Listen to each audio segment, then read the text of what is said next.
차기 박근혜 정부 대북 정책 오늘 마무리로 다시 말씀을 나누겠습니다. 가장 중요한 키워드를 한 30초씩만 조금 어려우실지 몰라도 어떤 것을 중심으로 실천해야 될까를 조언을 각각 해주시죠.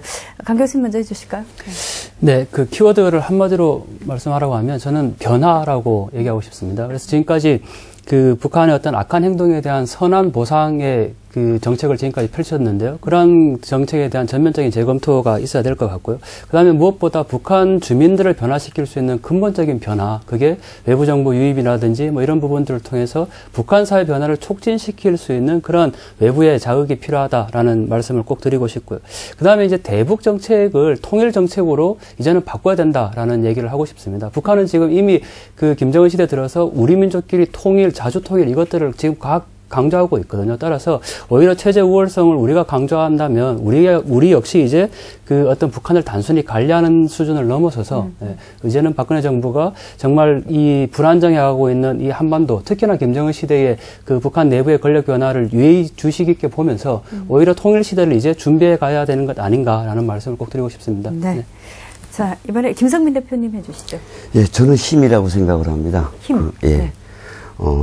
사실 대한민국 국민들이 그토록 바라는 평화는 그 북한의 핵에 대응할 만한 강력한 힘, 군사적 억제력을 가질 때만 가능하다고 보고 있고요.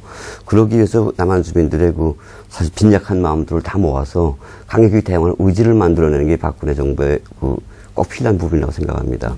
북한에 대해서 돌아가신 그 황장엽선님만큼 아는 사람은 없을 겁니다. 그분이 김씨 왕조처럼 그렇게 세 보이지만 2,400만이라는 그 북한 주민들을 빼버리면 벌모를 잡고 있는 그렇게 비열하기 짝이 없고 비전이 없는 자들이 없다고 했습니다. 그런 자들을 상대로 해서 5년이 결코 짧지 않다고 보고요. 그래서 국제사회를 비롯해서 대한민국 국민들의 힘 그리고 탈북자들이 작은 힘까지 모두 아우러내는 힘을 가진 네. 박근혜 정부가 됐으면 좋겠습니다. 네, 알겠습니다. 김태우 박사님. 네, 저는 뭐 3박자를 다시 말씀드리고 싶습니다. 일단 뭐 한방 얘기는 나중에 하더라도 우선 당면은 북한 핵위기에 대처하기 위해서는 대화와 제재와 억제 이 세 가지를 다시 한번 조화롭게 병행해달라는 말씀을 드리고 싶고요. 성경 말씀을 제가 간단히 인용하고 마치겠습니다.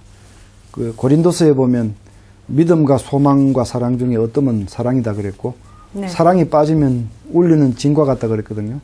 이 문제에 있어서도 우리가 억제가 빠지면 나머지는 다 헛것입니다. 예. 억제. 예, 알겠습니다. 마지막. 예, 네. 저는 뭐, 아마 북한이 지금 보여주는 게 어떤 국가나 정권의 어떤 좀 말기적인 증상이 많이 나타나고 있습니다. 그래서 네. 지금, 박근혜 정부 때 아마 통일에 전 길게 봐서 단초도 열릴 수 있는 부분이 있기 때문에 그 부분을 좀 생각하면서 나갈 필요가 있다고 생각합니다. 네, 감사합니다.